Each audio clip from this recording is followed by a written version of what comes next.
Hey guys, Prowl 1701 here. My Season 20 box set has made it in. Looking all glorious next to the Season 19 set right here. And today I'm going to be talking about The Five Doctors, the new 40th anniversary edition, and my thoughts on it.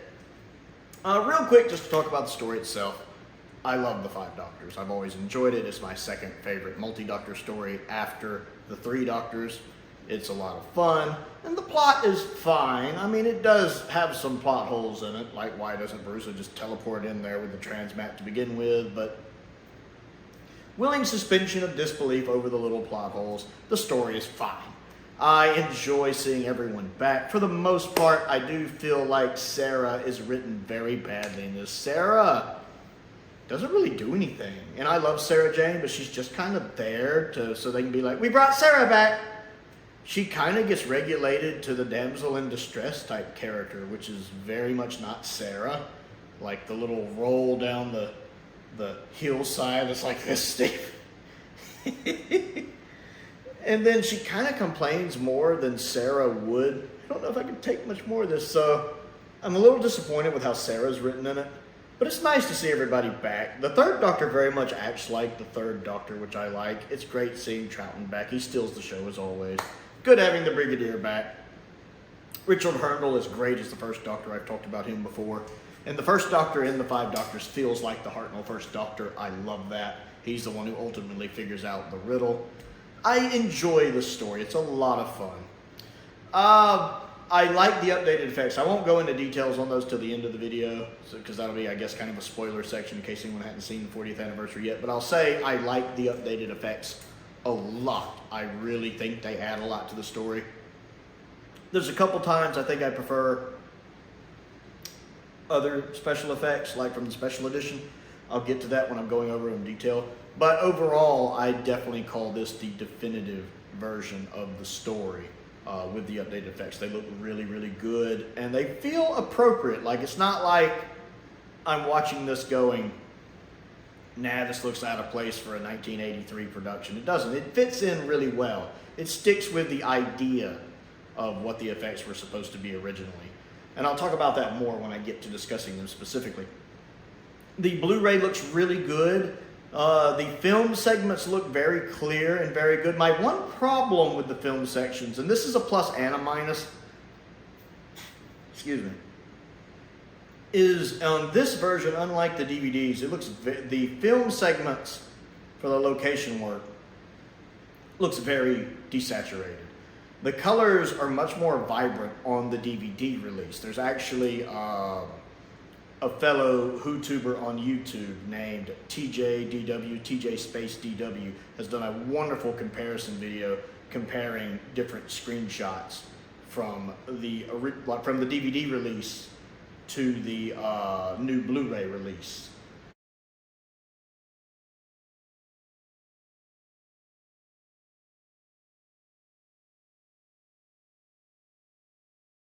And especially in the film segments, you can see just how drastically different the colors and the vibrancy are on the DVD release of the location work to the Blu-ray release of the location work. And in some ways, I prefer the more vibrant colors on the DVD release. Now, I don't know which one of these match the original 1983 broadcast.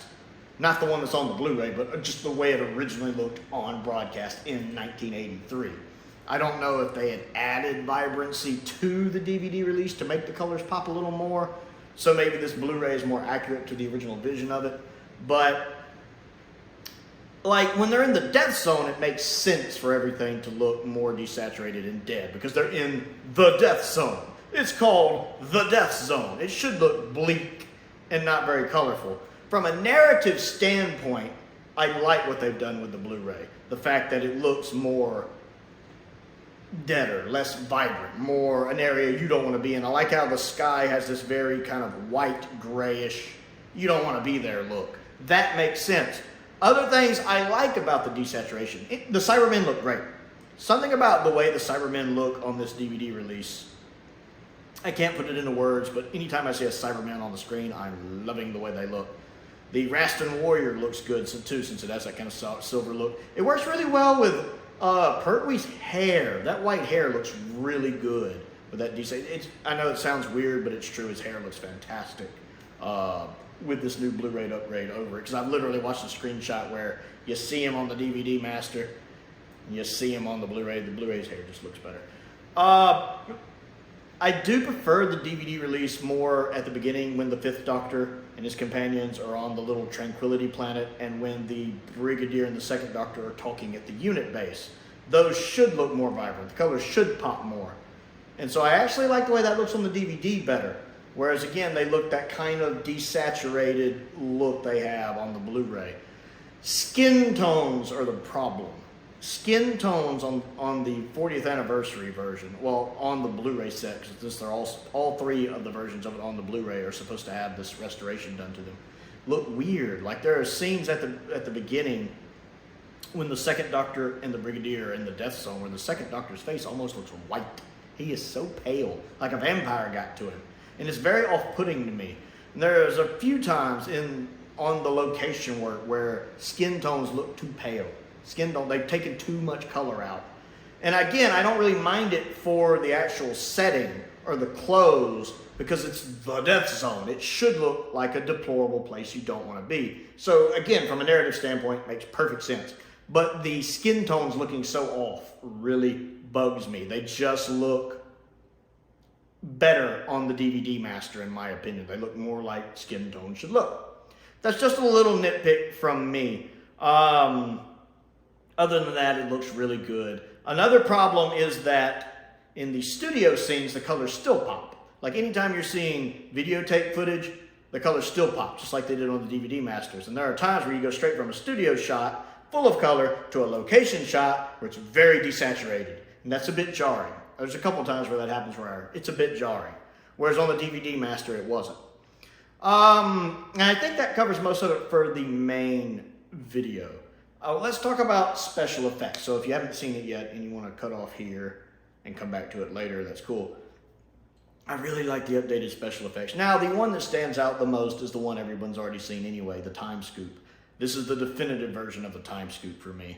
Like, I always liked the original triangle over the Mr. Whippy effect better. I never liked the Mr. Whippy effect from the 95 version. I much preferred the original triangle. I thought that looked pretty cool. But this version they use here, it's kind of a nice homage to the original effect while looking better. And I love how when it lands on people to trap them in it, the fact it's more three-dimensional, it makes sense. It looks less like the window glass from Superman and Superman 2 and more like a scoop that traps you in it. And the effect of the person being in it when it takes back off looks really cool. And how when it hits them, there's this green glow as it covers them. Looks really good. So the time scoop is the number one thing. The one thing I'll say to the 95 edition, the Mr. Whippy one, is I think when it went to capture the Fourth Doctor, you could actually see it malfunction because it turned from clear to black, indicating there was an issue with it, I think, as it grabbed him, as I recall. And I kind of wish they had done something like that on the 40th anniversary to show that maybe there was some damage with the time scoop. Maybe it was sparking or something. It had a little electrical effect when it grabbed him. Now, in the 40th anniversary version, it does grab Tom and Lala in a slightly different spot. Like, it's a slightly different shot when it grabs them. But it works. You can see the pole still in the water. I actually think that's pretty effective just because they're on a boat. They can't really escape even if they saw it coming. You get that one shot of Tom looking with it kind of in the background, kind of surprised Lala's not like, but maybe there's not enough time, and then it just poof, and grabs him. It works for me. I don't mind them moving that shot. It looks fine. I love the fact that they went with the original transmitted version of when the Fourth Doctor gets released from the scoop. Instead of putting him back on the boat, it's that shot of when he's escaping from the ball and shot of when he runs into the TARDIS with Lala real quick with the scarf still getting caught in the door. I always preferred that shot. Maybe it doesn't make as much sense canon-wise, unless you're someone that thinks that's what led to the events of the Eighth Doctor doing Shada. If you like believing that, you can believe that.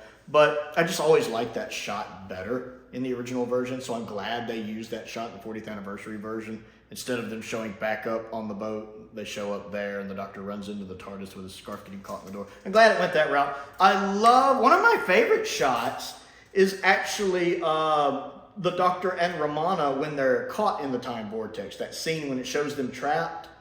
The new effect is easily the best of the three. I mean, the original one was just a shot of them from shadow with squiggly lines. Then you had the one of them, the Doctor on the boat with it doing this kind of weird thing. This one's really neat. It shows the Doctor and Romana kind of that little images where they're wrapping around. That's way better. It's easily my favorite of the three. And you see it multiple times in the episode. That looks really good. That's easily the definitive version of that for me. I also really love, and I can't understate this, the scenes when the first Doctor and the fifth Doctor are looking at the maps on the TARDIS computer. Like there's one when they're looking at a map of the Death Zone, and it's split into that little grid, that little 5-way grid, and it looks a lot like the little thing that Barusa has in his hidden room where he has all his little proto-Eaglemoss figures sitting on. That little grid, the little 5-way grid, the pentagram grid or whatever.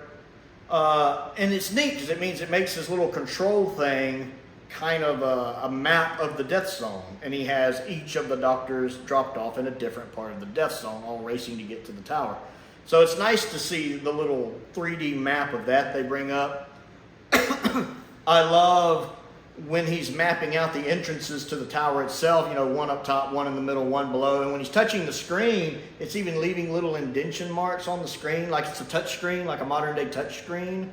Where I like how it's kind of doing a little ripple effect when he's touching it. That's cool. And then the actual design of it looks good. I love anytime they're using the computer screen in the TARDIS. Just the updated effects for that look so good. Much like in Logopolis, I always prefer the updated effect for that when he's trying to map out the TARDIS look. That's really impressive and can't be understated. The effect of the thunderbolts raining down look a little better. I was always fine with the original version. They look a little better. Now, the effect of the killer checkerboard, I think I prefer the original special edition because the 40th anniversary edition is more in line with the original transmission version. Just the lines kind of bloop, bloop, bloop, bloop, bloop, bloop, bloop, bloop, like the original 83 version was. It's kind of an enhanced effect of that. I always prefer, or I think I prefer the special edition when there's more lightning bolts just kind of coming down, striking everybody. I think I do like that better. I enjoyed the added planets when they're on the tranquil planet at the beginning. The little added moons and planets in the sky looks really good. The transmat effect, I don't care for as much. The new transmat effect, it's fine. I mean, there's nothing wrong with it. It's fine. I think I prefer the original or the special edition. I can't remember how different the original and the special edition are. But I think I prefer the older effect of that just a little better. It's not much difference, but enough to where I made a note of it where I think I like the old effect better. The modern effect is fine, although one of the guys on YouTube has done a much better updated version of it on his channel. And those are the main effects differences I can think of right off the top of my head. Oh, I do love when the TARDISes leave, when all the Doctors get in the TARDISes at the end and they all the TARDISes go separate. And I'm glad they went back to doing it with the TARDISes like in the original 83 version and not the time scoop sending them away like in the special edition. I always hated the time scoop sending them out in the special edition. I much prefer the TARDISes leaving.